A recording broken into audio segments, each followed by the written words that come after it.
Hello, this is DC Hammer, and welcome to the DC Hammer Show.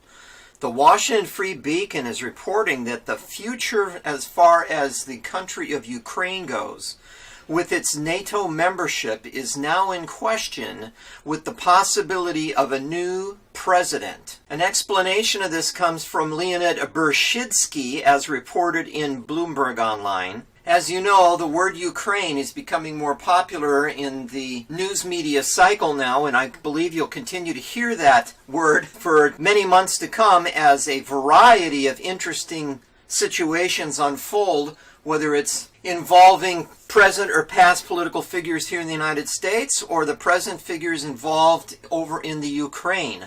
So the current president of Ukraine is Petro Poroshenko, and he has been suspected of many corrupt activities. He is apparently on the way out now, and there's an up-and-coming new rising star in the Ukraine. He's an entertainment figure. He's been a comedian. His name is Volodymyr Zelensky, and Zelensky is a novice to politics. This is becoming a trend now. But the way that the Ukrainian election system works, there's several parties, just like other countries like Italy.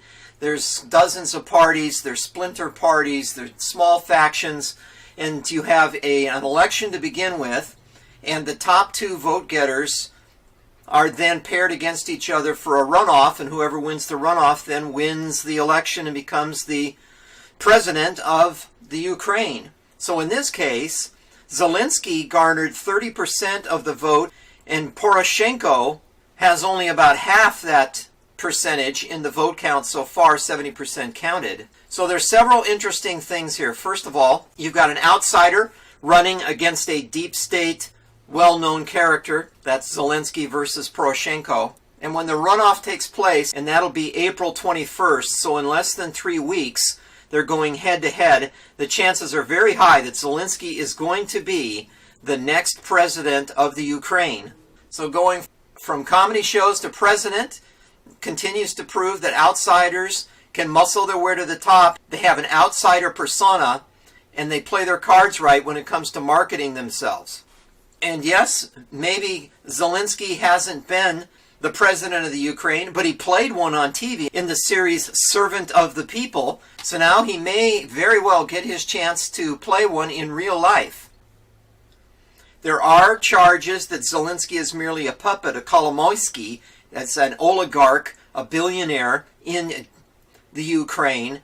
And who knows, this could be another situation similar to AOC in the United States being a puppet to deep pockets like George Soros and puppet masters like Zach Exley and Corbin Trent, the Justice Democrat leaders in the United States.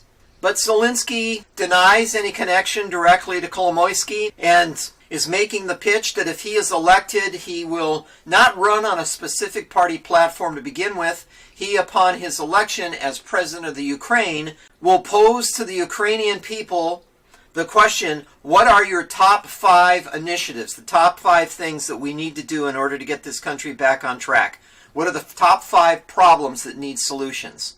And as the Ukrainian people opine on that question, he will then take the answers and use that in order to craft his strategy for going forward to try to make the Ukraine great again. This poses significant issues for Russia and for the United States, in that with Russia, there's issues about whether the Ukraine will continue on its path to become a member of NATO. And Russia would prefer that they don't do that, as NATO is an opposing force to the Russian Federation. But on the other hand, having an independent player leading the government of Ukraine could help with the Attorney General of the Ukraine, who has already thrown down the gauntlet to look into the political corruption that was going on between, let's pull a name out of the hat, somebody like a Hillary Clinton in the United States, and what's going on with Ukrainian officials. And that issue involving undue political influence by the United States upon the prior Ukrainian regime during the Obama administration, and how they had specifically shielded bad players in the Ukraine, such as, yes, you guessed it, once again, George Soros, putting him on a no prosecute list. But as this unfolds, it's bound to be leading towards the revelation of a myriad of political deals, overseas connections, collusion between an American political campaign and the Ukraine, and we'll see how this unfolds in the coming weeks. Again, countdown to the election, April 21. It's going to be very interesting. Pamela Geller has a follow-up report to an issue that became public knowledge in the press a year ago, but has now taken on even new dimensions. The title of this article is Minneapolis Judge Gets Threats in Trial of Killer Cop Mohammed Noor, who shot to kill defenseless pajama-clad Justine Damond. So you go back a year, and Justine Damond made a 911 call to report a possible sexual assault behind her home. She heard a woman screaming for help, and as what's happened in Minneapolis was similar which has happened to Dearborn, Michigan over the years, as the Muslim community has grown in those areas, they have brought into their police forces members of the Muslim community to become police officers. And in Minneapolis, they hired a Somali Muslim. His name is Mohammed Noor. There have been other incidents with these Muslim cops. The opinion has it that them coming from cultures that are not bred with law and order, but they come out of environments which are bred with violence and corruption, difficult for them to make the transition to take an oath as a police officer in the United States and follow the rules when it comes to dealing with a variety of situations that police officers face on a daily basis. So as Justine Damond at night in her pajamas ran to the oncoming police car containing Mohammed Noor, she was again trying to get help for what she thought was a victim of a sexual assault. Mohammed Noor shot her in the chest as she was approaching his vehicle, and she died quickly thereafter. After the incident, Mohammed Noor refused to talk to investigators when he was given the chance to a voluntary interview. He is now charged with murder and manslaughter, and that trial is going forward. On Monday, the judge started to do jury selection and is now, and this is the reason for the update on this story, is receiving threatening phone calls. Minneapolis now is in a civil war between the indigenous population and the Muslim newcomers. And this will be interesting to see how this trial unfolds, and pray for safety for the judge. And it's interesting how Mohammed Noor would have passed the psychological profiling that takes place in order to become a police officer, as his neighbors describe him as jumpy, ill-tempered, strict, and disrespectful of women. Those don't sound like the qualities you'd want in a modern-day police officer, but somehow he was able to get through the police academy and start work as a police officer. But after 3 complaints, and the most recent one being for what he did in order to gun down Justine Damond in cold blood, I'm sure that the authorities will take precautions in order for the judge to be protected through the proceeding. But again, this is the kind of activity that is not unusual in places like Somalia. It's unfortunate that it appears that we are now allowing that culture to assert itself here in the United States as these situations continue to grow, as populations of Muslims in certain areas of the country get to a critical mass, and then as they're headed towards the application of their own laws, Sharia law, which they value highly over the American system of justice. We'll see how this all bodes for the future. The Epoch Times is reporting on a gathering that took place yesterday. It's a summit that's starring 8 of the 2020 Democrats that are running for presidency of the United States.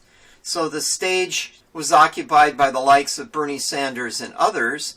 It was called the We the People Gathering, and there are some extremely interesting features at the beginning of this gathering. And as the headline from the article in the Epoch Times indicates, the summit starring 2020 Democrats opens with a chant from the words of a Marxist and murderer. Well, that's a little provocative. How could that be? So back in 1973, Assata Shakur was convicted of murdering a New Jersey state trooper. She escaped from prison, fled to communist Cuba, where she was granted asylum, and that's where she remains to this day, and she also remains on the FBI's list of most wanted fugitives. So, these people chose to lead off their gathering by chanting the words from their beloved spiritual leader, Assata Shakur. It is our duty to fight for our freedom.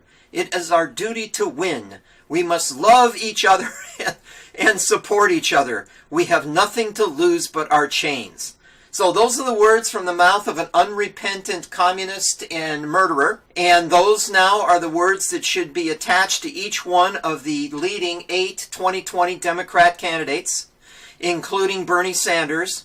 So as the left continues to plunge deeply into the bowels of the demons of the Red Dragon, violent, Marxist, Communist Manifesto-led movement, you have supposedly mainstream characters in the form of Bernie Sanders, Beto O'Rourke, Pocahontas, Boring Cooker, Amy Klobuchar, Jay Inslee, and Kirsten Gillibrand now tied at the hip to a convicted murderer who fled justice, escaped from prison, ran to a communist country where she's hanging out today.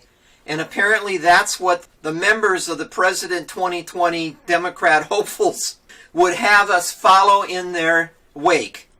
If you understand and believe what the Democrats that are running for president in 2020 want to bring to this country, you too are lost and broken. I would pray for you all to repent, to beg for forgiveness, to seek Jesus, and to follow him. Thank you for watching and listening. God bless.